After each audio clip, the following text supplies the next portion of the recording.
Iginit naman ng isang mambabatas na naibalik na ng Kamara ang 60 billion pesos na pondo mismo ng PhilHealth matapos ang desisyon ng Korte Suprema. Habang nanawagan din ng isa na ibalik din ang bilyong-bilyong piso mula yan sa iba pang mga ahensya ng gobyerno.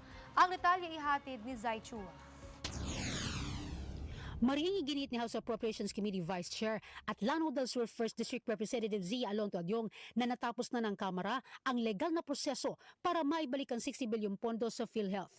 Ayon kay Adyong, kumilos agad ang Kamara bago pa man lumabas ang desisyon ng Korte Suprema kasunod ng direktiba ni Pangulong Ferdinand Marcos Jr. Ayon kay Adyong, sinunod lang ng Kamara ang direktiba ng Pangulo at ang konstitusyon na ibalik ang 60 bilyon sa pamamagitan ng pambansang budget. Base sa 2026 National Expenditure Program, 53 bilyon piso lang ang orihinal na alokasyong pondo ng PhilHealth. Pero dahil sa karagdagang 60 bilyong piso, aabot na sa 113 bilyon ang kabuuang pondo ng PhilHealth para sa susunod na taon.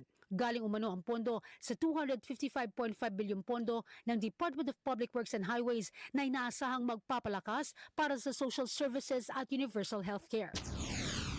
Samantala, ikinatuwa ni House Deputy Speaker at Cagayan de Oro Representative Rufus Rodriguez ang desisyon ng Korte Suprema na ideklarang labag sa konstitusyon ang paglipat ng 60 bilyon ng PhilHealth sa National Treasury. Ayon kay Rodriguez, matagal na siyang hindi pabor sa remittance ng PhilHealth dahil labag-aniya sa konstitusyon, sa Universal Healthcare Law at sa batas na maglaan ng bahagi ng mga koleksyon mula sa sin taxes para sa healthcare. Ang desisyon aniya ng Korte Suprema ay isang tagumpay para sa milyon-milyong miyembro ng PhilHealth. Hinimok naman ng mababatas ang Malacanang na ibalik din ang 107 bilyong pisong pondo mula sa Philippine Deposit Insurance Corporation na aniya ay para sa insurance coverage ng bank depositors.